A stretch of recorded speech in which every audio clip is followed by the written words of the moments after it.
Bien, vamos a continuar con la resolución de ejercicios de selectividad y en este momento vamos a resolver el ejercicio de química que se puso en la selectividad de junio de 2017 en Andalucía, la opción A.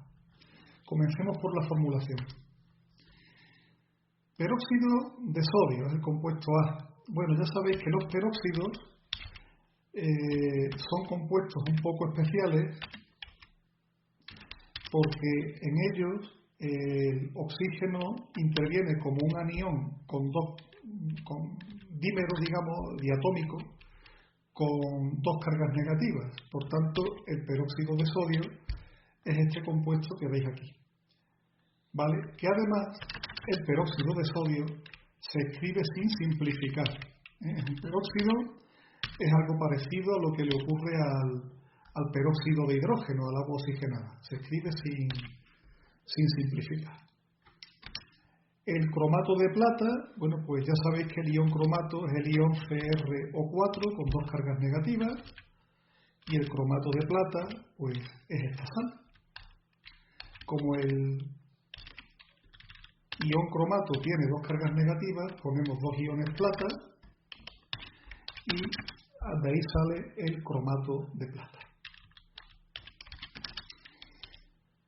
La etanamida es una amida de dos átomos de carbono y por lo tanto sería CH3, el primer átomo de carbono, y el segundo es el que tiene el grupo amido. Por tanto, esta es la etanamida.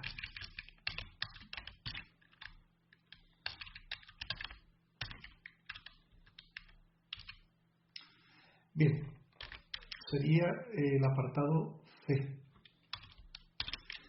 El apartado B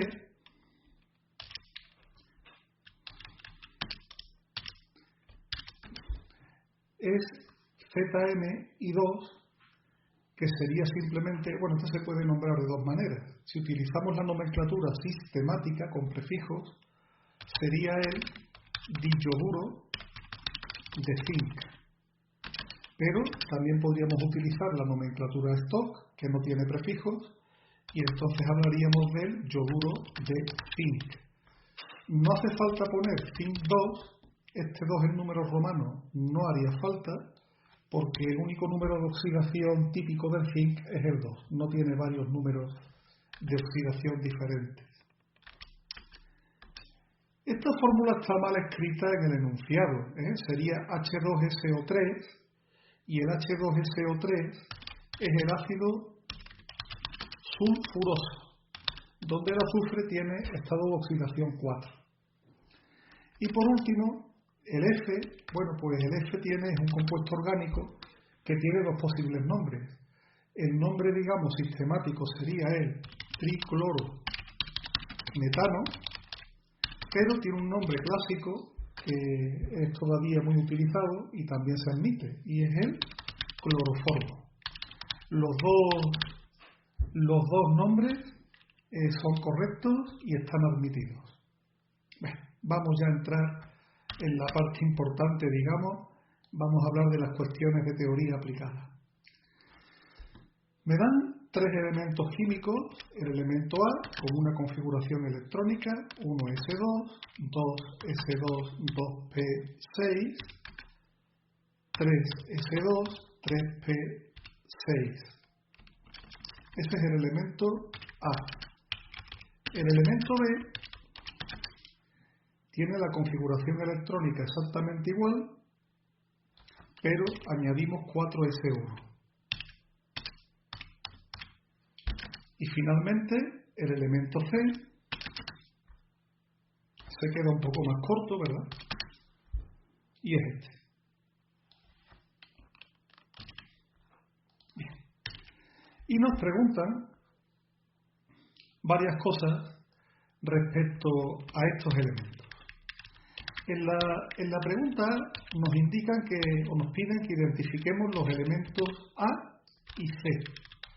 Bueno, el elemento A es un elemento que está en el periodo número 3 de la tabla periódica, termina en 3p6, y además la terminación es la típica de un gas noble, es P6, por lo tanto será un gas noble del tercer periodo de la tabla periódica. Helio, neón y argón, este será el argón. Ahora vamos a terminar de poner los superíndices y ahora ya en el apartado A hemos dicho el elemento A está en el periodo 3 de la tabla y por su configuración pertenece al grupo 18 de los gases nobles. Es el argón. Ese es el elemento A. Por otro lado, me piden que identifique el C. El elemento C está en el periodo 3 y por su configuración externa pertenece al grupo 2, alcalino-térreos. Es el magnesio. Vamos a mirar un momentito la tabla periódica. Fijaos, elemento del periodo 3. Nos fijamos en el periodo 3 y efectivamente la configuración electrónica S2 es el magnesio y la S2P6 es el argón. Me parece curioso que no me pidan identificar el elemento B, pero bueno, el elemento B, que yo no lo voy a contestar, porque ya que no me lo piden, pero el elemento B es un elemento alcalino del grupo 1 del periodo 4, hidrógeno, litio, sodio es el potasio, ¿vale? El elemento alcalino del periodo número 4, el potasio. Pero bueno, puesto que no me lo piden, pues yo no lo contesto. El apartado B me dice que hay unas energías de ionización que me la dan en un orden, 419 kilojulios, 735 kilojulios y 1527 kilojulios. Y me piden que lo relacione de forma justificada. Mirad, la menor energía de ionización corresponde al elemento B, al elemento B, porque es la menor, porque este elemento tiene electrones en el cuarto periodo más alejado del núcleo que el periodo 3. Además, la pérdida del electrón daría lugar a un ion B+, con una configuración electrónica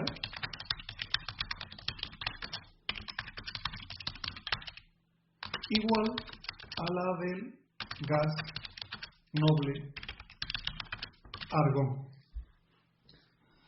Por lo tanto, la energía de ionización mayor corresponde al elemento A. Es un gas noble y la carga nuclear efectiva es la mayor de su periodo. Además, su configuración electrónica es muy estable y le costaría ceder el último electrón. Así que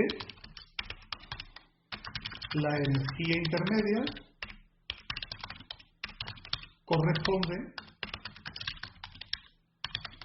al elemento C, ¿vale? Es decir, quedándonos ya con lo práctico, ¿no? Al elemento A le corresponde la energía mayor que la energía mayor era 1527 kilojulios por mol. A ese le corresponde la energía mayor. Al elemento B, digamos, le corresponde la energía menor, ¿vale? Es decir, le corresponde una energía de 419 kilojulios por mol. Y nos queda el elemento C, al que le correspondería la energía que nos falta, que es de 735 kilojulios por mol. Y por último, el apartado C nos dice que asignemos de forma justificada a cada elemento el valor del radio correspondiente. El elemento del cuarto periodo es el que tiene mayor radio, por tener un periodo más.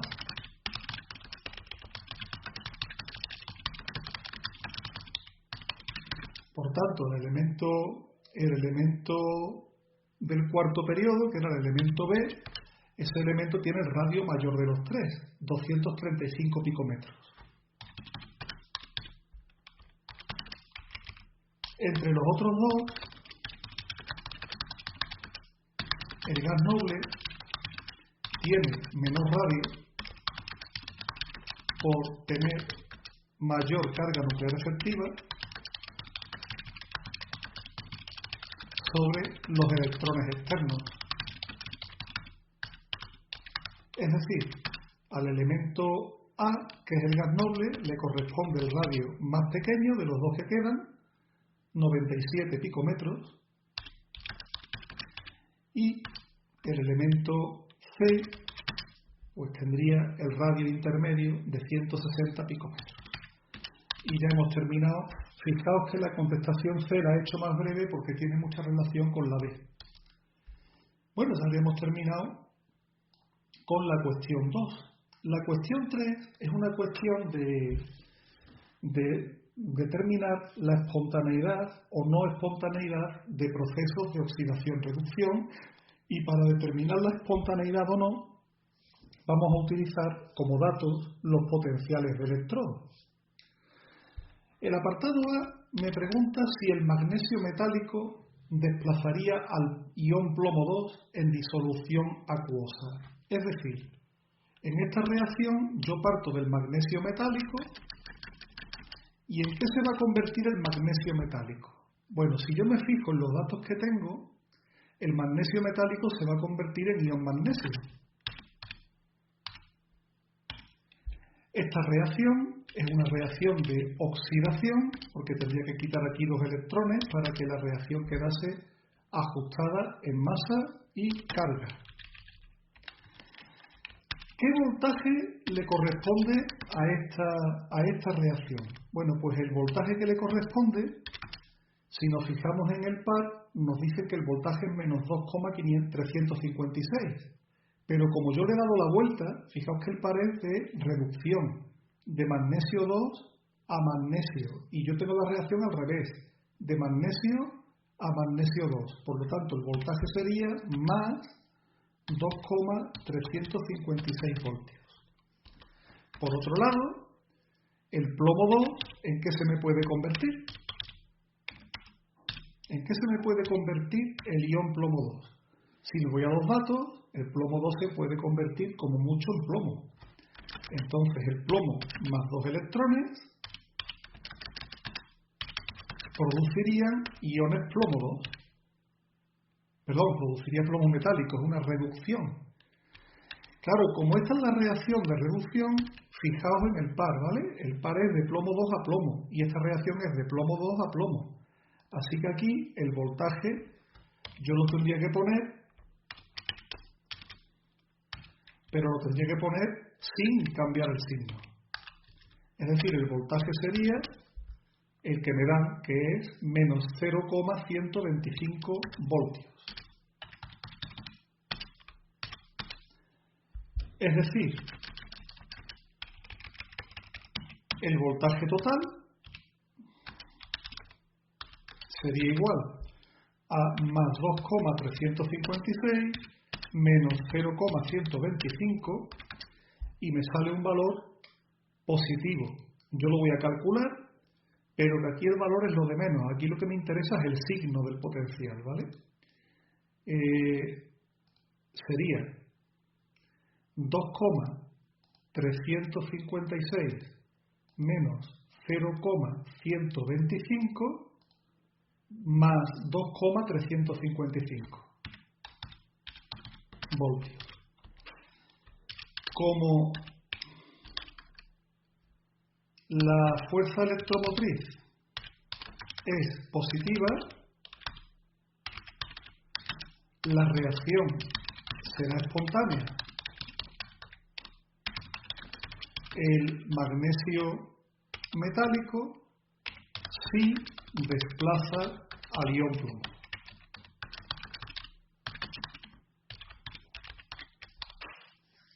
Ya tenemos el apartado A. El apartado B y el apartado C son exactamente lo mismo. Lo que tenemos que hacer es seleccionar los pares que nos faltan, ¿no? El segundo es que el estaño reaccionará con una disolución acuosa de ácido clorhídrico 1 molar disolviéndose. Bueno, aquí tenemos dos pares del estaño, ¿vale? Del estaño 4 al estaño 2 y del estaño 2 al estaño. ¿Cuál de los dos pares me interesan a mí? Hombre, está claro que me interesa este, porque el que reacciona es el estaño sólido, y el estaño sólido aparece en este par. De modo que yo tengo la primera reacción, que el estaño sólido se convierta en ion estaño 2+. Esta reacción, para poder ajustarla, aquí tendría que quitar 2 electrones, es una reacción de oxidación. Fijaos que en esta reacción el estaño pasa de estaño 0 a estaño 2. Y en el dato que me dan es al revés, es de estaño 2 a estaño 0. Aquí el voltaje es menos 0,137. Como la reacción está al revés, pues yo pondré más 0,137. Eso es lo que tendría que poner. Le cambio el signo porque le he dado la vuelta a la reacción. La otra reacción que tengo que tener en cuenta es la del ácido clorhídrico. Mirad, de todos los pares que me dan como dato, no hay ningún par donde aparezca el cloro. Por lo tanto, aquí el cloro no sirve, ¿no? O no nos interesa. Pero claro, el ácido clorhídrico es un ácido, es decir, que produce iones H+. Y si existe un par, que es el H+, H2, con 0 voltios, pues voy a poner ese par. Iones H+, se convierten en H2 con un voltaje de 0 voltios. Aquí se me ha olvidado poner la unidad, ¿vale? La voy a poner, las unidades sabéis que son muy importantes. Este par, pues bueno, ajustamos en masa, como aquí hay 2 hidrógenos, tendríamos que poner aquí un 2 delante, claro. Y si ponemos un 2 delante, pues el número de electrones para equilibrar la carga eléctrica sería más 2 electrones. Es decir, que el voltaje total, que es lo que a mí me interesa al final, ¿vale? El voltaje total sería igual a más 0,137 más 0,0. Esto me sale 0,137 voltios positivos y lógicamente podemos escribir esto mismo que habíamos escrito antes. Como la fuerza electromotriz es positiva, la reacción será espontánea. El estaño sí reacciona con el ácido clorhídrico, ¿vale? Disolviéndose. Incluso podríamos decir, y produciendo H2, porque es que en la reacción al final se obtiene una cierta cantidad de hidrógeno gaseoso. Bien, nos queda el apartado C, y bueno, el apartado C es exactamente igual. El ion sulfato oxidará al estaño 2 para convertirlo en estaño 4. De todos los potenciales que nos han dado, está claro que uno de los que tenemos que utilizar es el estaño 4, estaño 2. Pero fijaos, el estaño 2 tiene que pasar a estaño 4.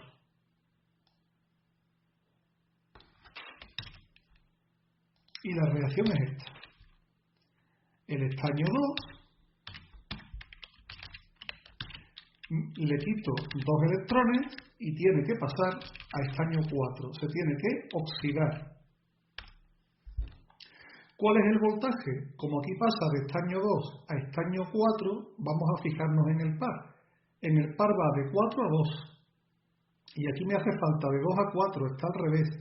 Así que el voltaje le cambio el signo. En vez de 0,154, pondría menos 0,154. Y por otra parte, tenemos la reacción con el ion sulfato. Claro, el ion sulfato, el único par que yo tengo aquí es este, de sulfato a SO2. Vamos a escribir la reacción de ion sulfato con 2 cargas negativas. Se convierte en SO2. Esta reacción hay que ajustarla en masa y en carga, así que vamos a hacer el ajuste muy despacito. Yo tengo aquí el ion sulfato y aquí tengo el dióxido de azufre, que es un compuesto químico del azufre. Vamos a empezar por ajustar la masa. Tengo a la izquierda un azufre y a la derecha un azufre, correcto. Aquí tengo 4 átomos de oxígeno y aquí solo tengo 2. Ya sabéis lo que hay que añadir. Hay que añadir 2 moléculas de agua para que de esa forma yo ya tenga los oxígenos ajustados.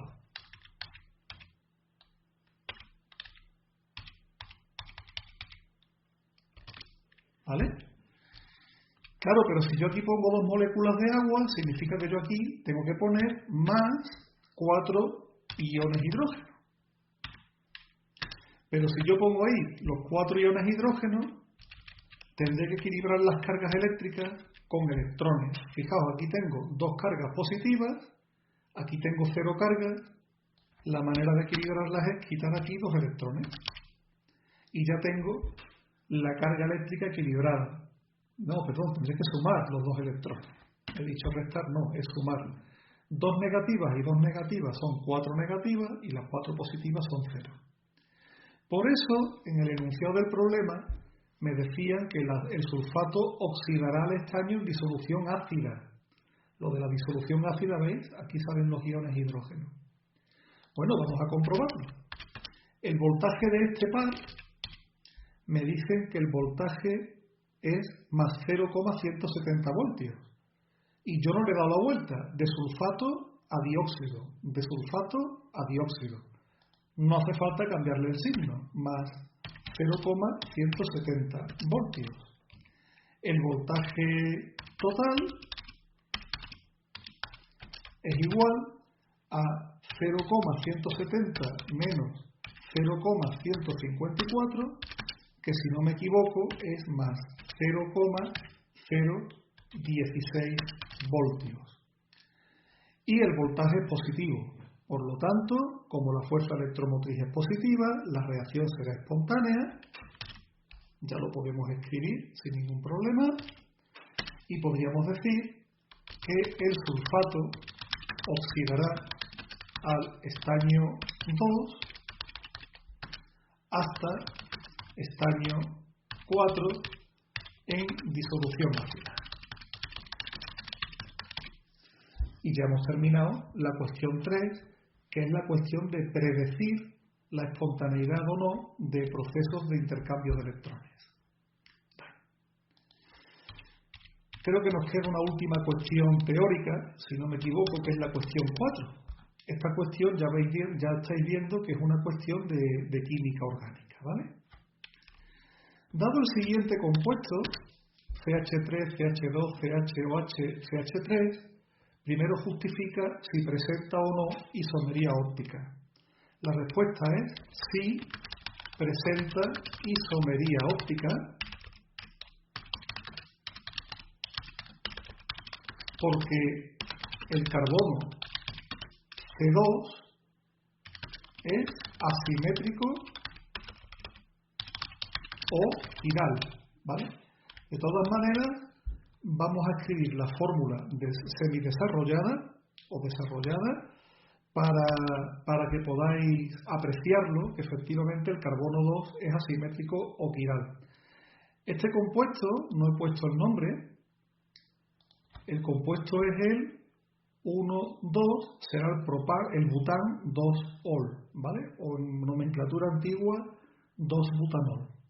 Bueno, vamos a ver la estructura del bután 2-ol. Yo tenía abierto el Paint, ¿vale? Entonces la estructura del bután 2-ol sería la siguiente. Por un lado yo tengo el CH3CH2. CH3-CH2. Yo tengo esa estructura. Por otro lado tengo este carbono. Y por otro lado tengo un grupo CH3. Pero es que encima yo tengo también un grupo OH. Lo voy a dibujar por aquí.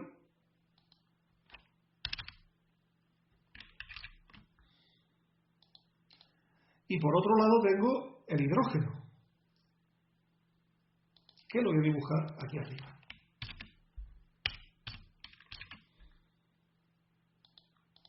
¿Veis? Esta es la estructura del compuesto, escrita ya con la fórmula, digamos, semidesarrollada. Vamos a copiarla en el examen de selectividad.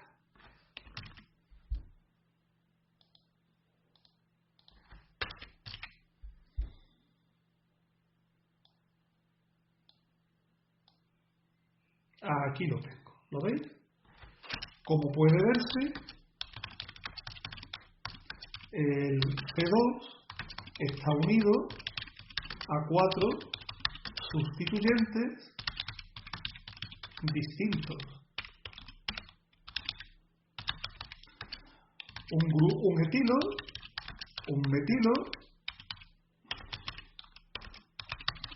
un hidrógeno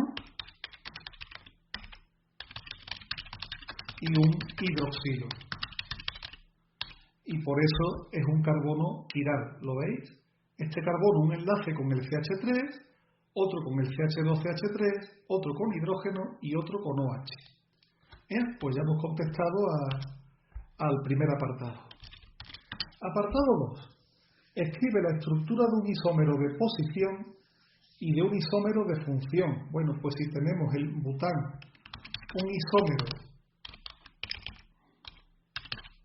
de posición del bután 2-ol, es el bután 1. Ol es simplemente la posición, cambiar dónde está el grupo OH. El bután 1-ol sería CH3, CH2, CH2, CHOH. Lo único que hemos hecho, CH2, perdón. Lo único que hemos hecho es cambiar la posición del grupo funcional. Este sería un isómero de posición. Y nos queda un isómero de función. Os recuerdo, lo he dicho ya unas cuantas veces, que para encontrar un isómero de función de un alcohol, lo más sencillo es irse a un éter. Un isómero de función sería el dietil éter. El dietil éter sería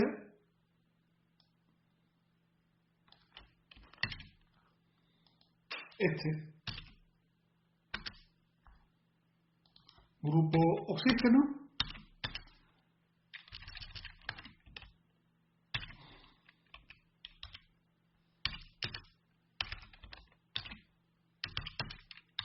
aquí sería otro enlace y el resto CH2, CH3. Aquí tendríamos un isómero de función. Como nos piden uno, pues yo me quedo con este, pero por si hay otro posible isómero, de función es el etil, metil, éter, ¿vale? Los dos me servirían, lo que pasa es que yo solamente he puesto el dietil éter. El otro, para dejaros la fórmula, aunque insisto, yo en selectividad os recomiendo que contestéis a lo que se pregunte, no os vayáis a meter en florituras que no estéis para perder el tiempo. ¿Os piden un isómero? Pues escribís uno, si es que es lo que os han pedido, no os piden otra cosa. ¿Para qué vais a molestaros en darle más de lo que os piden? ¿Vale? Este sería el segundo isómero de... no es el etilmetil, ¿vale? Es el metilpropiléter. Me he confundido, ¿eh? Metilpropiléter, porque una de las dos ramas sería de metil, un átomo de carbono, y la otra, esta de aquí a la izquierda, sería propil, porque tiene 3 átomos de carbono. C. Escribe un alqueno a partir del cual se obtendría el alcohol inicial mediante una reacción de adición. Aquí también hay dos posibilidades.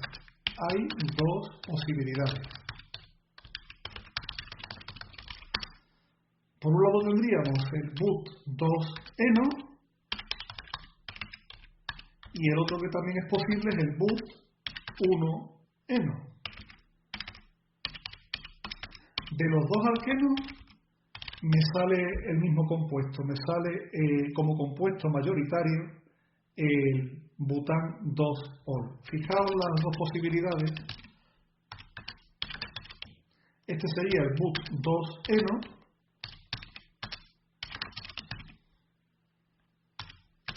Claro, si aquí ya sabéis que los alquenos producen alcoholes por una reacción de adición de agua al doble enlace. Si yo añado agua más agua, si yo añado agua, ¿qué es lo que va a pasar? El grupo OH va a entrar en uno de los dos y el H en otro y voy a tener el alcohol. Pero si cojo el but1-eno, si cojo el but1-eno, que sería este de aquí, por ejemplo,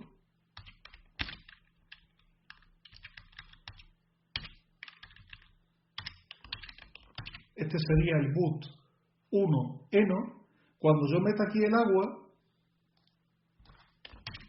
me va a dar el mismo producto mayoritario, porque aplicando la regla de Markovnikov, el hidrógeno entraría en este carbono de aquí, que es el que más hidrógeno tiene, y el OH entraría en el segundo carbono, con lo que de nuevo volvería a producir el bután 2-ol, o mejor dicho, el bután 2-ol, iba a decir el 2-butanol. Yo es que soy de la vieja escuela y se me escapa la nomenclatura antigua, ¿no? Bueno, pues ya tendríamos resuelto el problema referente a química orgánica. Y nos quedan los dos problemas numéricos, uno de los cuales es un problema de equilibrio químico y el otro es un problema de ácido-base. Vamos a hacerlo en orden, ¿de acuerdo? Y estos problemas, estoy viendo que ya llevamos una media hora larga de grabación. Estos problemas no es que sean muy difíciles, pero sí son un poco laboriosos. Mirad, en el problema de equilibrio me plantean este equilibrio. El hidrógeno en estado gaseoso más el dióxido de carbono gaseoso me produce agua en forma de gas, es decir, vapor de agua, eso es importantísimo, y monóxido de carbono gaseoso. Al parecer, la reacción así estaría bien ajustada, se puede comprobar, la reacción tiene un ajuste correcto, y como os he ya indicado muchas veces, para hacer un problema de equilibrio químico, el ajuste no me lo vayáis a tocar. Después nos dicen que la constante de equilibrio en función de las concentraciones K sub C vale 4,40 a una temperatura de 200 Kelvin. Esto es poco usual, que nos den la temperatura, es poco usual que nos den la temperatura en Kelvin. Lo normal es que nos la den en grados centígrados, pero se agradece, ya no la tenemos que pasar. 200 Kelvin, si no me equivoco, creo que son 73 grados bajo cero. Entonces, es una temperatura donde el agua que esté en estado gaseoso es curioso, ¿verdad? Tiene que haber una presión muy baja, pero ahora lo veremos. Mirad, voy a escribir, como siempre hago en los problemas de equilibrio químico, la ley de acción de masa, la constante de equilibrio en función de las concentraciones de esta reacción. Y esta reacción esta constante de equilibrio, tenéis que tener cuidadito con ella. Y ahora vais a ver por qué lo digo, ya quizás os hayáis dado cuenta.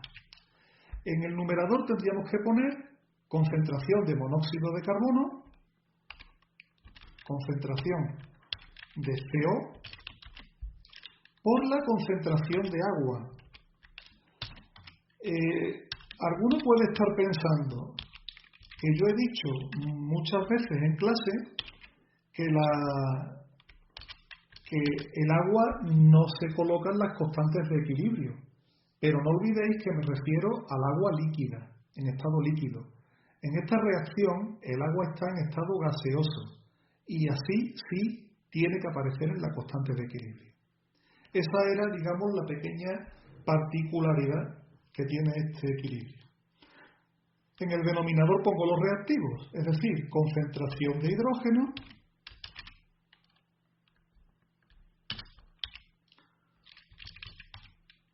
por la concentración de dióxido de carbono.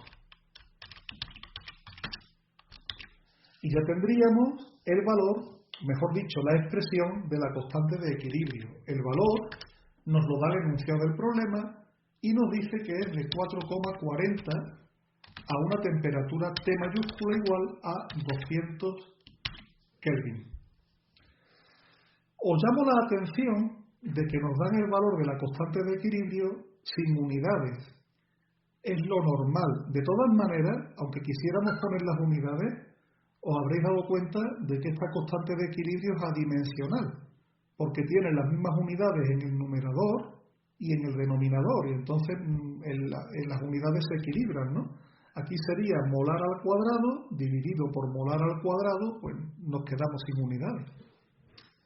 Bien, nos dicen que introducimos al mismo tiempo un mol de hidrógeno y un mol de CO2 en un reactor.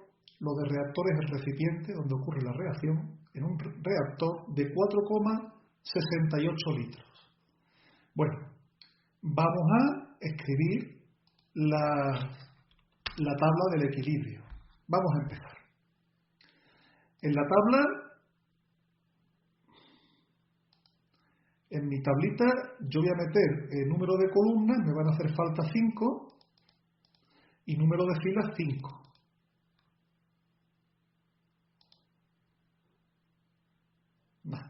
Ya me ha salido una tabla estilo predeterminado. Aquí, ya tengo mi tablita, que antes me había salido con las líneas no visibles. Vamos a centrarla. Ya sabéis que en la primera fila irían las concentraciones iniciales, después se gasta, se forma y equilibrio. Y aquí voy a poner las concentraciones de todos los reactivos y todos los productos que aparecen en la constante de equilibrio. Es decir, el hidrógeno,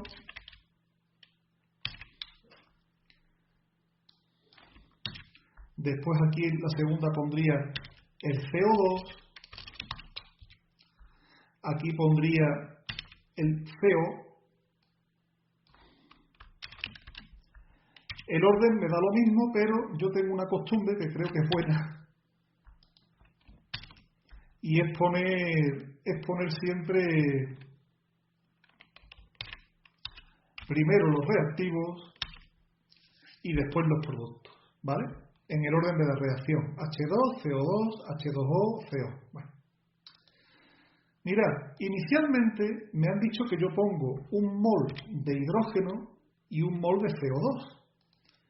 el primer impulso es poner aquí que inicialmente yo tengo 1 y 1. Pero ojo, en esta tabla yo voy a trabajar con concentraciones, no con número de moles, no con cantidades. Trabajo con concentraciones.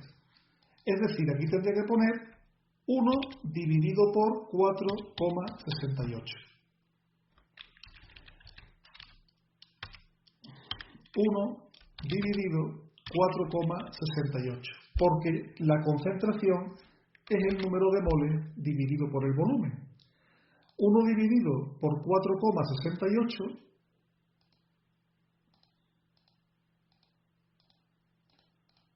es igual a 0,21367. Vamos a redondear a 3 cifras, ¿vale? 0,214. En el CO2 exactamente lo mismo, es decir, sería 1 partido por 4,68, que serían 0,214 moles por litro. Inicialmente, como solamente meto un mol de hidrógeno y un mol de CO2, no he introducido ni monóxido de carbono ni agua. Inicialmente no hay. ¿Quién se gasta? Se gastan estos, X y X, y de esto no se gasta nada. ¿Por qué pongo X y X? Pues pongo X y X porque aquí tengo en el ajuste un mol y un mol. Si aquí hubiera sido, por ejemplo, un mol y 3 moles, vamos a suponer por un momentito, ¿vale? Tendría que haber puesto el H2 y aquí tendría que haber puesto un 3. ¿Correcto? Pero como es 1 y 1, pongo X y X. ¿Quién se forma? El hidrógeno no, porque la reacción va hacia el lado derecho, el dióxido de carbono tampoco, de monóxido de carbono se forma X y de agua se forma X. ¿Qué es lo que voy a tener yo en el equilibrio químico? Pues voy a tener 0,214 menos X, de este voy a tener 0,214 menos X, de este voy a tener X y de este voy a tener X. Y ya tengo mi tabla del equilibrio. Me piden que calcule las concentraciones en el equilibrio. Bueno, pues voy a poner la expresión que ya he puesto de la constante de equilibrio, caso C, la voy a copiar y fijaos lo que voy a hacer. Bueno, esto de la temperatura ahora mismo no me hace falta para nada, lo borro. Quiero que os fijéis en esta reacción que yo estoy dibujando aquí, ¿vale? Quiero que no apartéis la vista de esta ecuación. Mirad, esto es igual. Voy a hacer un copia-pega. Perdonad que vaya tan rápido, que se hacen los vídeos muy largos, pero yo creo que es preferible que haga un vídeo largo yendo despacio, que podáis parar el vídeo cuando queráis y descansar, a no hacerlo muy rápido y que no lo veáis. Mirad, la concentración de CO me pone el equilibrio que es X. Luego esto de aquí es X. La concentración de agua, si nos vamos a la tabla del equilibrio, pues resulta que también vale X. La concentración de H2 es 0,214 menos X. Y la concentración de CO2 es 0,214 menos X. ¿De acuerdo? Bien. X por X es X al cuadrado. Está claro, ¿no? Vamos a ver una cosita aquí. Copio. Y pego. Vamos a ver un segundo. Que haga un copia-pega. Parece que voy a tardar más, pero ya veréis cómo esto nos va a ahorrar tiempo y nos va a llevar a una cosa muy interesante. X por X, bueno, pues es X al cuadrado. Entonces, este X por X lo voy a quitar de aquí y en su lugar voy a poner X elevado al cuadrado. Y aquí, como es 0,214 menos X por 0,214 menos X, pues será 0,214 menos x al cuadrado.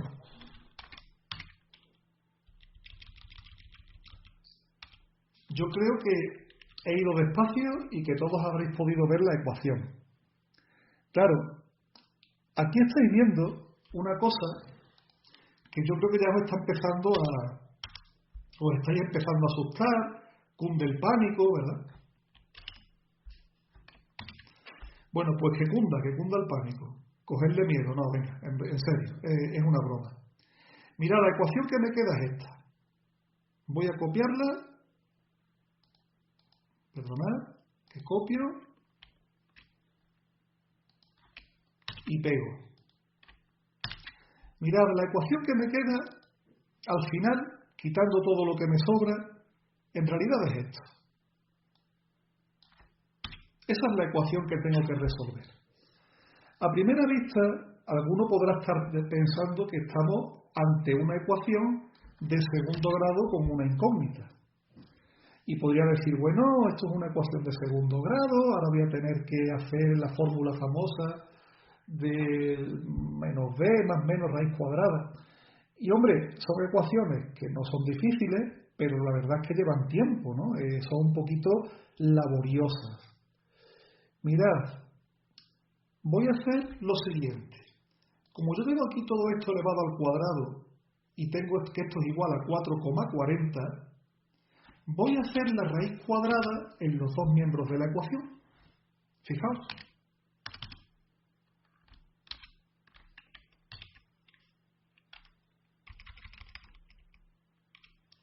La raíz cuadrada de todo eso es igual a la raíz cuadrada de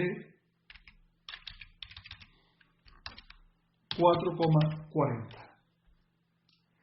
Vale, si yo hago esa raíz cuadrada, en el lado izquierdo, en el primer miembro de la ecuación, los cuadrados se me van. Y como se me van los cuadrados, me queda esto, x dividido por 0,214 menos x es igual a la raíz cuadrada de 4,40, vamos a hacerla,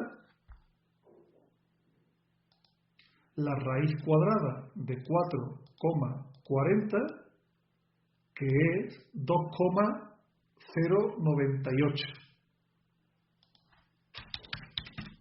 Y fijaos que he convertido una ecuación de segundo grado en una ecuación de primer grado, lo que resulta mucho más fácil a la hora de resolverlo. Esta ecuación, pues ya no hay que hacerlo de menos b más menos raíz cuadrada, se nos queda una cosa así de simple, ¿no? X es igual a 2,098 por paréntesis 0,214 menos x. Es una ecuación, no me lo vayáis a negar, mucho más sencilla. Lo que pasa es que algún fallo tiene que haber aquí, puesto que me va a salir un valor de x. Bueno, vamos a verlo. No, creo que no. Es que estaba yo pensando que va a salir un valor de x un poco extraño. Vamos a resolverlo porque yo creo que lo hemos hecho bien, ¿vale? Vamos a resolverlo y esperemos que no hayamos cometido ningún error por el camino. Tendríamos x es igual 2,098 por 0,214, 2,098 por 0,214 es igual a 0,449. 0,449 menos 2,098 por x. El 2,098 pasa a la izquierda sumando, con lo que tendríamos 3,098 por x es igual a 0,449, de modo que x es igual a 0,449 dividido por 3,098. Bueno, pues ya tenemos el valor de x. 0,449 dividido 3,098 es 0,145. Como X es una concentración, 0,145 molar. Sí, he visto que antes cuando titubeé me estaba equivocando, porque realmente el valor de 0,145 es un valor que puede ser, porque claro, yo es que pensaba que la X me iba a salir mayor que 0,214 y que aquí me iba a salir negativo. Ya veo que no, que antes me he equivocado, ¿vale? Y por eso antes había titubeado. Claro, ya sabiendo lo que vale X, 0,145 molar, ya es fácil saber las concentraciones en el equilibrio. Aquí sería 0,214 menos 0,145, es decir, aquí la concentración valdría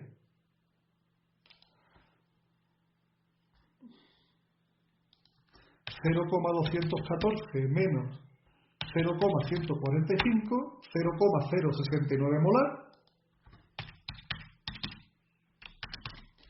Aquí la concentración valdría exactamente lo mismo.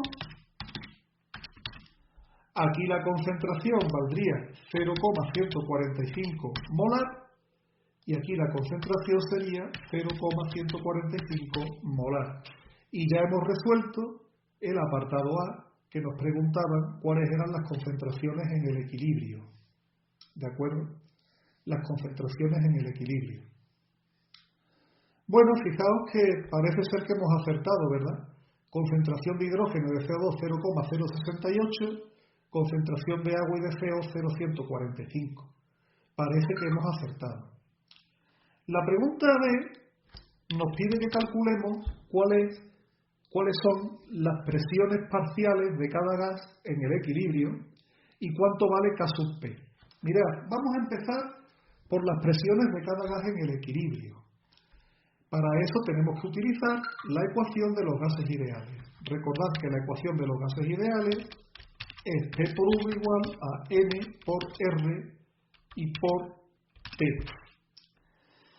Voy a cambiar un poquito la ecuación. Este V lo voy a pasar aquí dividiendo y me queda presión igual a N dividido por el volumen por R por R por T. ¿Por qué he hecho este cambio? Porque N partido por V es la concentración. Por lo tanto, la presión sería igual a la concentración por R por T. Como tenemos las concentraciones, resulta muy fácil encontrar las presiones parciales en el equilibrio. Fijaos bien, la presión parcial, vamos a hacerlo con nuestro editor de fórmulas que va a salir más elegante. La presión parcial del hidrógeno y del dióxido de carbono es la misma porque las concentraciones son las mismas. Es decir, la presión del hidrógeno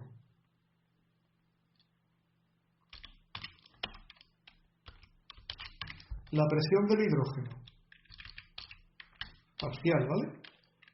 La presión parcial del hidrógeno tiene que ser exactamente igual a la presión parcial del CO2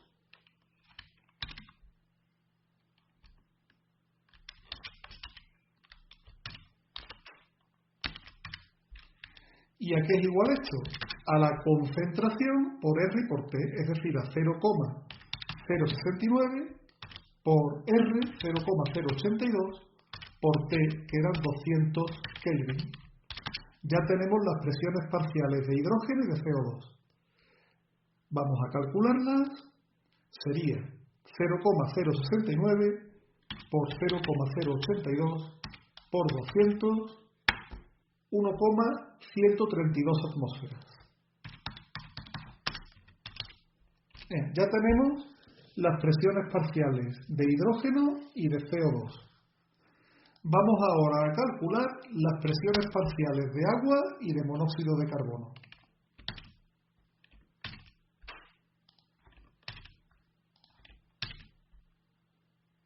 La presión parcial de agua que es igual a la presión parcial de monóxido de carbono, sería la concentración de agua o de monóxido, que es 0,145 por 0,082 y por 200. Bueno, pues lo calculamos.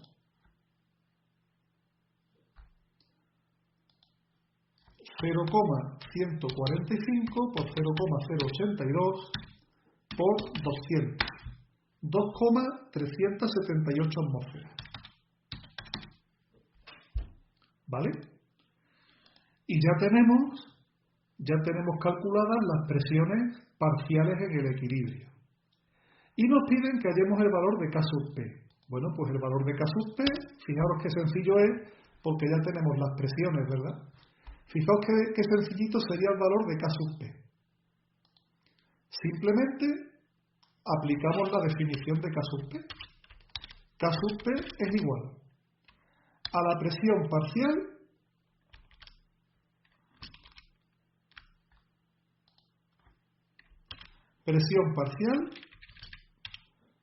ya ni me acuerdo de cuáles eran los reactivos y los productos, de H2O. Presión parcial de H2O por la presión parcial de CO. ¿De acuerdo? Todo eso hay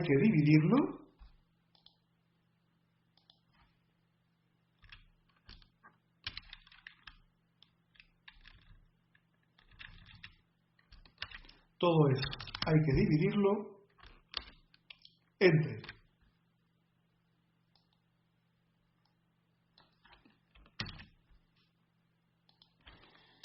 la presión parcial de H2 por la presión parcial de CO2, si no me equivoco. Como tenemos todas las presiones, pues la constante de equilibrio en función de las concentraciones es sencillísima. Sería presión de H2O 2,378 por la presión del CO2 2,378 dividido por la presión de H2, que era 1,132, por la presión de CO2, que también es 1,132. Y el resultado que me sale, pues eso es la K sub P. Pues nada, sería 2,378 por 2,378 dividido, abro paréntesis, por 1,132 por 1,132. Cierro el paréntesis y lo que me salga es mi constante de presiones, 4,413. Y ya tengo el valor de la constante de presiones, que K sub P con 4,40, 4,41. Aquí hay una posibilidad también. Fijaos qué cosa más curiosa. Esto es curiosísimo. Mirad, yo he calculado la K sub P utilizando las 4 presiones parciales. Pero os acordaréis de que hay una formulilla por ahí que es la siguiente. Esto es otra forma de resolver este apartado, ¿eh? Os acordaréis de que K sub P es igual a K sub P multiplicado, paréntesis, R por T, elevado todo eso a incremento de N.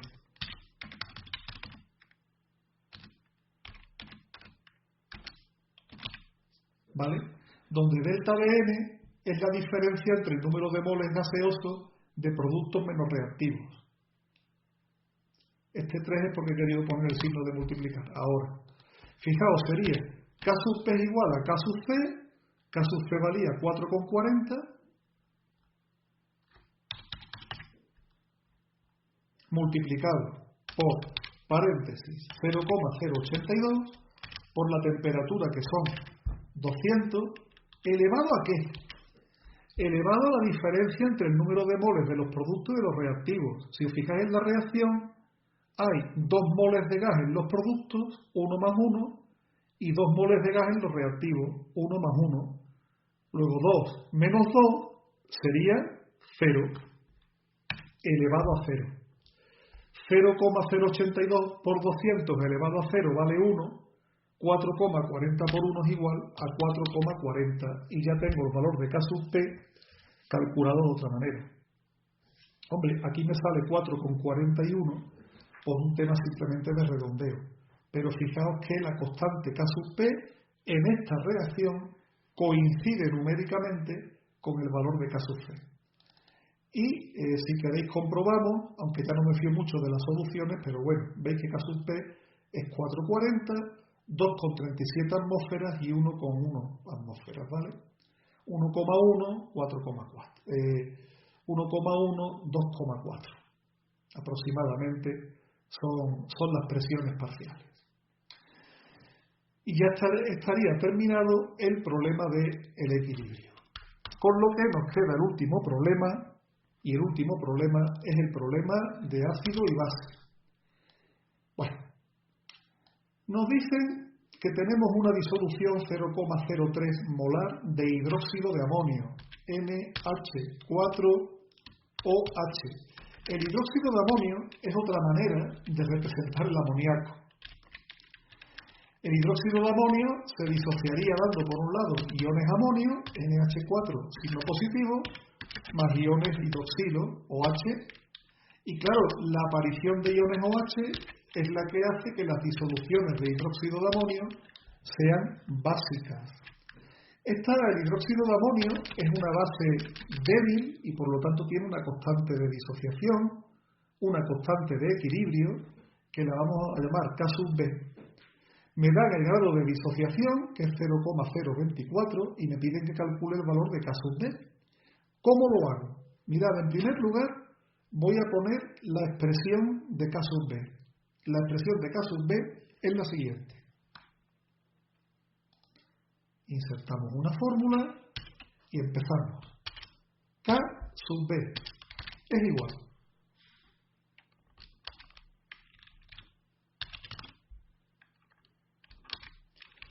Por un lado tenemos concentración de iones amonio, de NH4 más, por la concentración de iones OH, OH menos.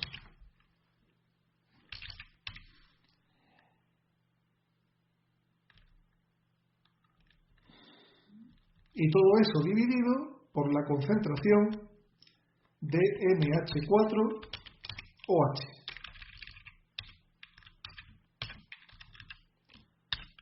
Y no sé por qué motivo K sub B es igual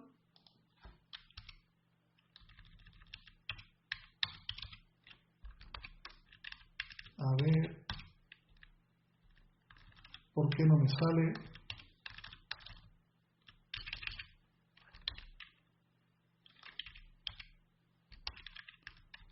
Bueno, alguna cosa ha pasado aquí.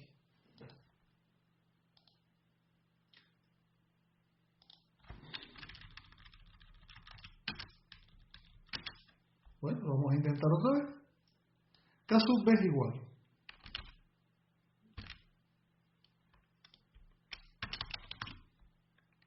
Parece que ahora vamos mejor, ¿vale? Por un lado tendríamos la concentración de ion NH4.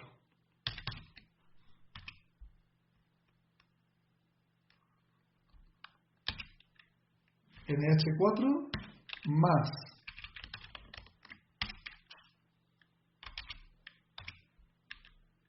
ya sé lo que pasa, os acordáis, ¿no? Más 1. Era el problema de representar los iones, vale. Por la concentración de OH menos 1. Venga.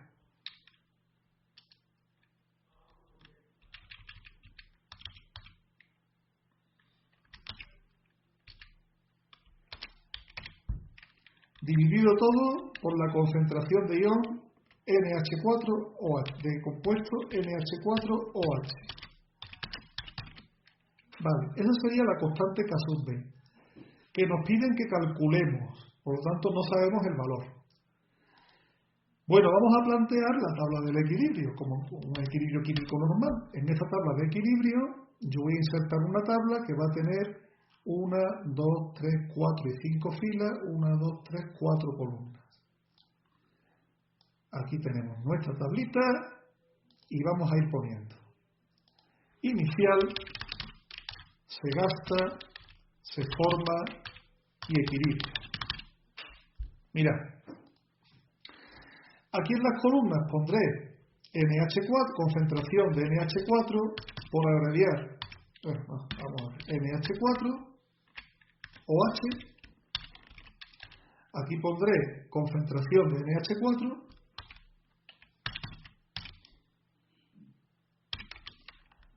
Y aquí para terminar pondré la concentración de OH. Vale.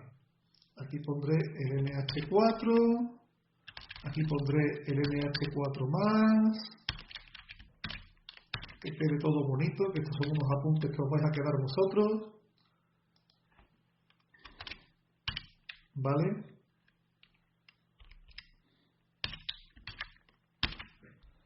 Y ahora vamos a ir poniendo. ¿Qué tengo yo inicialmente de hidróxido de amonio? Pues una concentración 0,03 molar. De amonio no tengo nada y de OH pues tampoco tengo nada. Hombre, vamos a ver, de OH tendría el 1 por 10 a la menos 7 molar que pone el agua, pero bueno, que no nos vamos a meter en esa...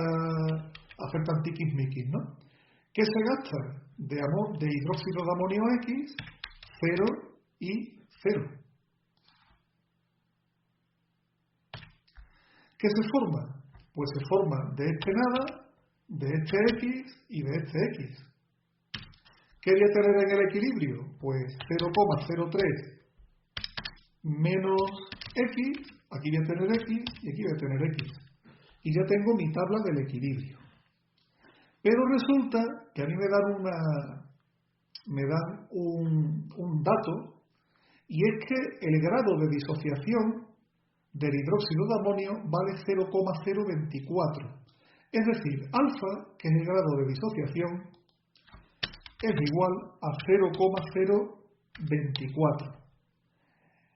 Este alfa podríamos decir que es en realidad un 2,4%, pero en este caso no me lo han dado en porcentaje, me lo han dado ya en tanto por uno. Mirad, el grado de disociación, vamos a poner la definición. La definición de grado de disociación es la siguiente. El grado de disociación es igual a cantidad que se gasta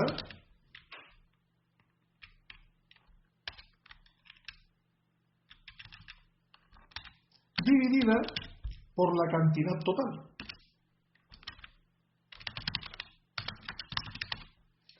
Esa es la definición de grado de disociación. Es la cantidad que se gasta de un reactivo que se disocia dividida por su cantidad total. Mirad, si yo aplico esto, alfa que sería igual. La cantidad que se gasta, iros a la tabla. ¿Cuál es la cantidad que se gasta? Señores, X. Esa es la cantidad que se gasta. ¿Cuál es la cantidad total que había al principio? 0,03. Si es que más claro no nos lo pueden decir. Es decir, alfa tiene que ser igual a X dividido por 0,03. Y alfa es igual a ¿qué es igual alfa? A 0,024. Nos han dado lo que vale X.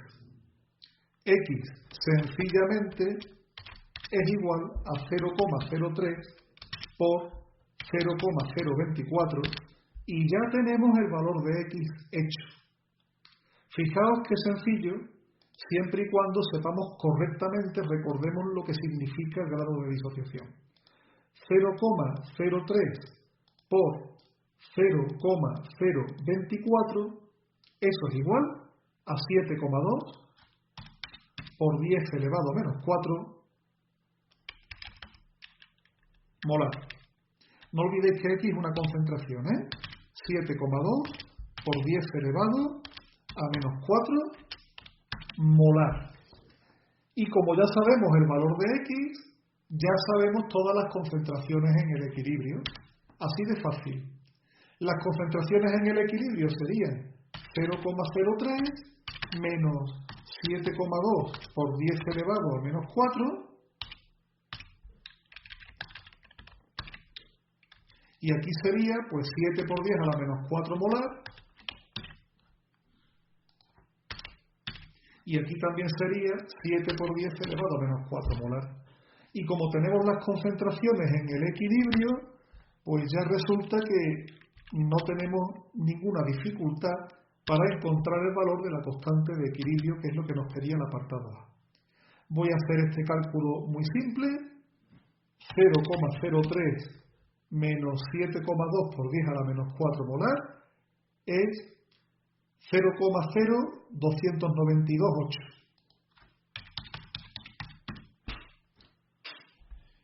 Como me pregunta, el problema me pregunta, calcula la constante K sub B. Bueno, pues escribo aquí la expresión de la constante y esto que sería igual a la concentración de iones amonio, que hemos dicho que es 7,2 por 10 a la menos 4 molar,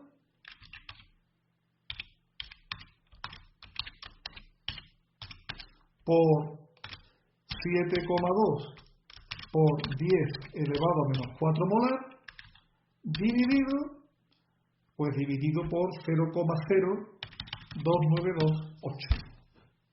Y ya está. Y lo que nos dé este cálculo ya nos da el valor de K sub B. Ya lo tenemos.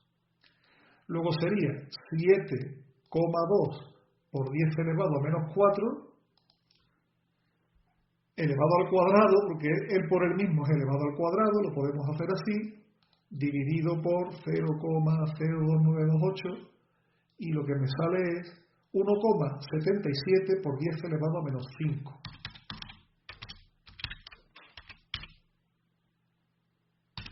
Y ese es el valor de la constante de disociación del hidróxido de amonio o del amoníaco, 1,77 por 10 elevado a menos 5. Ahora, calcula el pH de la disolución. Recordad que el pH es el menos logaritmo de la concentración de iones H3 o más.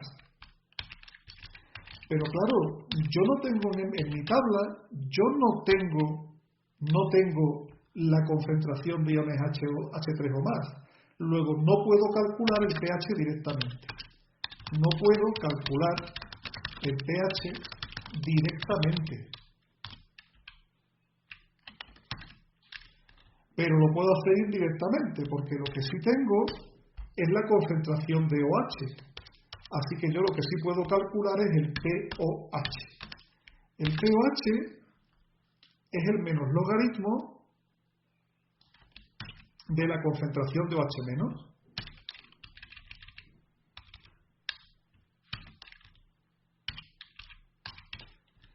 Y la concentración de OH menos sí la tengo. La concentración de OH menos es 7,2 por 10 a la menos 4. Luego esto sería el menos logaritmo de 7,2 por 10 elevado a menos 4. Cogemos nuestra calculadora científica y hacemos este logaritmo. Mirad, logaritmo de 7,2 por 10, perdón, aquí en la calculadora no se escribe así, 7,2 por 10 elevado a menos 4, ya sabéis que en la calculadora va con notación exponencial, es menos 3,14, pues cambiándole el signo, pOH es 3,14. Como resulta que el pH más el pOH tienen que sumar 14, el pH será igual a 14 menos 3,14, que será 11,86. Bueno, vamos a calcularlo, no vaya a ser que yo me haya pasado de listo. Esto más 14 me sale 10,857. 10,86, ¿veis? Me pasa por correcto. No 11, 10,86. Y efectivamente me ha salido bien el resultado. Antes de ir al apartado B, que por cierto no tiene nada que ver con este, hay que decir que este mismo apartado se podría haber resuelto exactamente igual haciendo la tabla de otra forma. La tabla se hace de otra manera así, y yo la quiero poner para que vosotros veáis una forma alternativa de hacer las tablas cuando os dan un grado de disociación. ¿Cómo se hace la tabla? La tabla se hace así. Cuando dan un grado de disociación, insisto. Mirad, inicial, ponéis aquí la concentración, 0,03, 0 y 0. Donde se gasta, ponéis la concentración por alfa. Es decir, aquí pondríamos 0,03 multiplicado por el alfa. Alfa era 0,024. Lo ponemos directo. Y aquí igual. Aquí ponemos 0,03 por 0,024.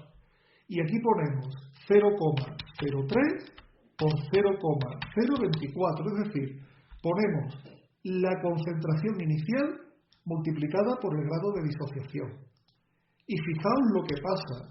Interesante. Mirad, 0,03 por 0,024. Voy a calcularlo. 0,03 por 0,024. Fijaos lo que sale. 7,2 por 10 a la menos 4.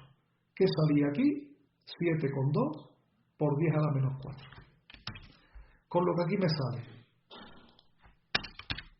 7,2 por 10 a la menos 4, aquí me sale 7,2 por 10 a la menos 4, 7,2 por 10 a la menos 4, aquí me sale lo mismo, aquí me sale lo mismo,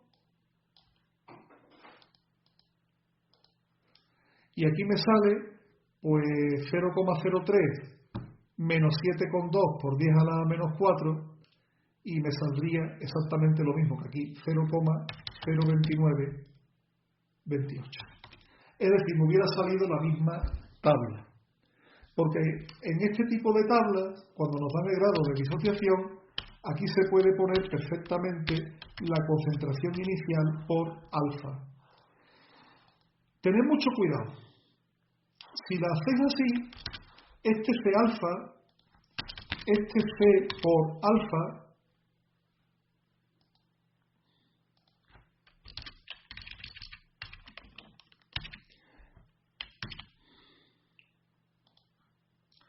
y este C por alfa son así porque la reacción es 1, 1, 1.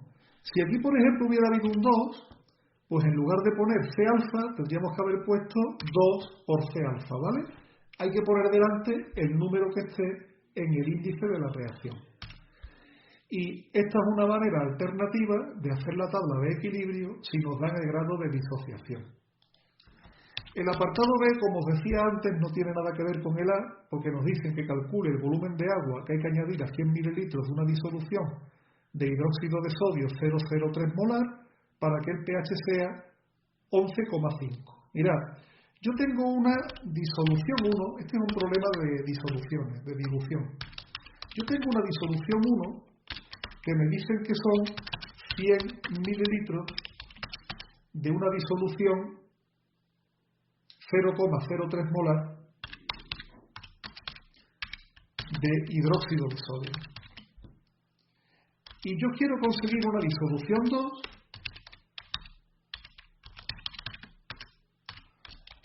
con un pH, con un volumen que no sé lo que vale, un volumen V mililitros, pero eso sí, quiero que mi disolución tenga un pH igual